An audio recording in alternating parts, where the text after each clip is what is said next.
Yo, what's up guys, it's X-Rays and welcome to another episode of my Ultimate Class Setup Guide. Today we're going to be covering the Vector CRB. We're going to be discussing some of its weaknesses, some of its strong points, and of course get you a class setup that will best set you up for whatever situation that you're in. Before I jump into the actual class setup though, if you guys are new and you enjoy these types of videos, remember to subscribe. I'm on my way to 50,000 subscribers, so any help you guys could give me would be much appreciated. And with that being said, let's jump straight into the class setup for you guys. First of all, the Vector, one of its strong points is the fact that it is a very accurate weapon. It's one of the most accurate SMGs in Call of Duty Ghosts at the moment, so you really want to take advantage of that accuracy and even improve upon it to make it just like the best, most accurate SMG in the game.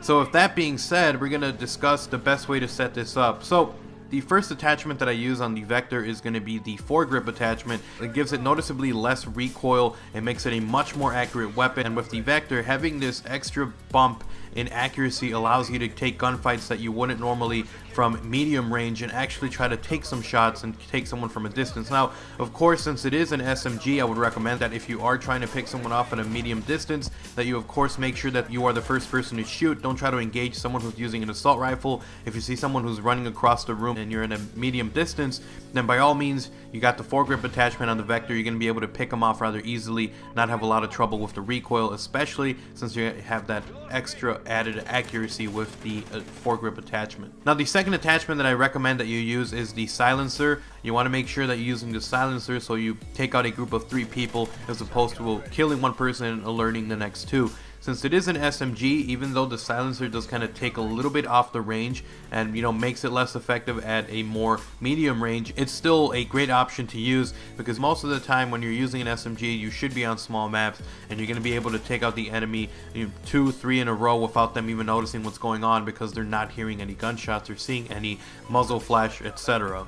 For this weapon class setup, I actually decided to forego having a grenade and actually just have a secondary. There might be times where you run out of ammo with the Vector and you have to quickly switch out to a pistol or something, especially if you are maybe just 1 kill away from your next kill streak and you don't want to die. It would be such a horrible waste. So of course I recommend that you have a pistol, and this one I'm just using you can use any pistol that you feel comfortable with. With this one I'm just using the MP443.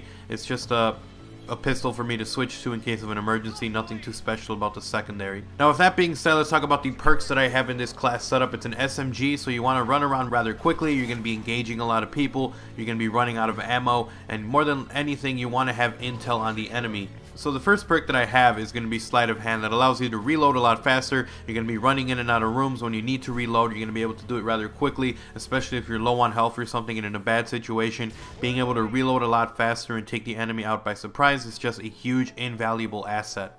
The next perk that I have on is actually going to be Focus, especially with the fact that you have this foregrip on the Vector. You're going to find yourself in some of the little bit of a longer gunfights than you would with an SMG, so having Focus allows you to stay on target, especially if you're facing another weapon that's like the assault rifle or something. You're going to be able to kind of stay on beat a little better than the assault rifle if they're not using Focus.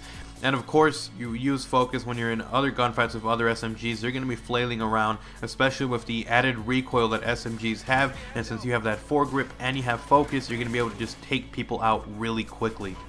The next perk that I have is going to be Scavenger. I mentioned again, you can run out of ammo rather quickly, especially if you're rushing around.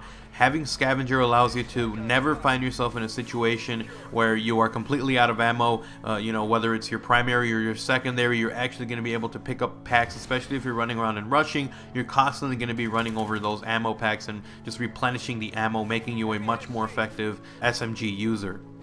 The next perk that I have attached is going to be Steady Aim. This is the best perk to use with SMGs. Steady Aim is not really that great to use with assault rifles, LMGs, snipers, etc. because they have such a huge hip spray that really it wouldn't be effective at all. With SMGs, you slap on Steady Aim, you're going to be able to pre-fire around corners, you're going to be able to take out the enemy, especially if you're in a gunfight where it's faster to use a hip spray than it is to ADS. Having Steady Aim is just going to put you head and shoulders above the rest of the competition. It's a great perk to use. I would recommend that you use it on all of your SMG classes, especially if you're the kind of person who's especially running around and rushing as much as you can. The last perk that I have on this class setup is going to be the ping perk. It's a great perk, only costs 2 points, and this is a great perk to use because you kill one enemy, it sends out a sonar, it lets you know which enemy is nearby, and especially when you're rushing with an SMG and you are in, say, a room or 2 rooms that are connected next to each other, you kill one person, you're gonna be able to find the next person with that sonar if they're not using off the grid. And you know, it's the best perk I would say to use with SMGs. If you're using ping with assault rifles and everything, it's very effective as well. But if you're using an SMG and you're using ping, it just combines together to be like a super soldier class loadout where you're taking people out consistently, and say you kill someone and there's someone behind you, it's also going to be saving your ass. But anyways guys, the strike package, you can use whatever you want. If you're trying to go for KDMs, I would suggest specialists. If you're going for high KD, use some assault. If you're not that great of a player and you want to help out, use support. So in this case, I was just using, you know, some assault, some SATCOM, and some dogs because I just like to rush around, get my kill streaks over and over. But that's about it, guys. I hope you guys enjoyed this episode of Ultimate Class Loadout. If you did, remember to slap a like and a favorite on this video. It helps the video get out there for more people to enjoy. And also, if you guys are new and have not already subscribed, feel free to do so. I'm on my way to 50,000 subscribers, so any help you guys can give me would be much appreciated. The last thing I want to ask you guys is to leave a comment down below with which weapon you want me to build a class setup around. It can be SMG, snipers, any weapon that is in Call of Duty Go. So feel free to leave it as a comment down below and you might see it in the next episode of Ultimate Class Setup. Anyways guys, I hope you guys enjoyed the video. I'll see you guys next time. I'm X-Rays, I'm out. Peace.